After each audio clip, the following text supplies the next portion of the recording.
بسم اللہ الرحمن الرحیم۔ السلام علیکم ورحمۃ اللہ وبرکاتہ۔ حضرت سعید بن مسیب رحمۃ اللہ علیہ فرماتے ہیں، ایک مسلمان اور یہودی اپنے جھگڑے کا فیصلہ کروانے حضرت عمر رضی اللہ عنہ کے پاس آئے۔ آپ نے دیکھا کہ یہودی حق پر ہے تو آپ نے اس کے حق میں فیصلہ کر دیا۔ اس پر اس یہودی نے کہا، اللہ کی قسم آپ نے حق کا فیصلہ کیا ہے۔ اس پر حضرت عمر رضی اللہ عنہ نے اسے خوشی میں ہلکا سا کوڑا مار کر فرمایا، تجھے کس طرح پتہ چلا کہ حق کیا ہوتا ہے؟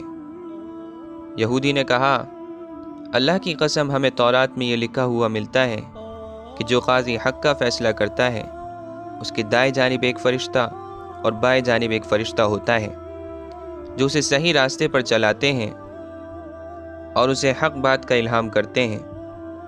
جب تک وہ قاضی حق کا فیصلہ کرنے کا عزم یعنی پکا ارادہ اور سچی نیت رکھتا ہے، اور جب وہ یہ عزم چھوڑ دیتا ہے تو دونوں فرشتے اسے چھوڑ کر آسمان پر چڑھ جاتے ہیں۔ دوستو، عزم یعنی پکا سچا ارادہ اور اس کے ساتھ ساتھ محنت انسان کو منزل تک پہنچا دیتی ہے۔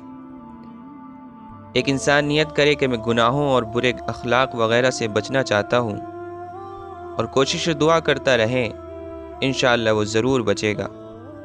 ایک مسلمان صبح گھر سے نکلتے وقت یہ نیت کر لے کہ میں حضور صلی اللہ علیہ وسلم کا امتی ہوں، میرا کام سارے انسانوں کو جہنم کی آگ سے بچانا ہے۔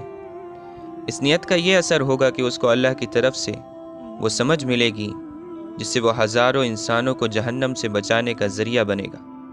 ایک استاد نیت کر لے کہ میں تعلیم کے ساتھ ساتھ تربیت بھی کرنا چاہتا ہوں، اللہ تعالیٰ اس کے شاگردوں کی تربیت بھی فرما دیں گے۔ ایک نوجوان نیت کر لے کہ میں اپنی آنکھوں کی حفاظت کروں گا، گندی اور فحش چیزوں سے بچوں گا، فضول اور وقت ضائع کرنے والی چیزوں سے بچوں گا، تو اللہ تبارک و تعالیٰ انشاءاللہ اس کی اس نیت کو ضرور پورا فرما دیں گے۔ اللہ تعالیٰ سے دعا ہے کہ وہ ہم سب کو نیک نیتی کی توفیق عطا فرمائیں۔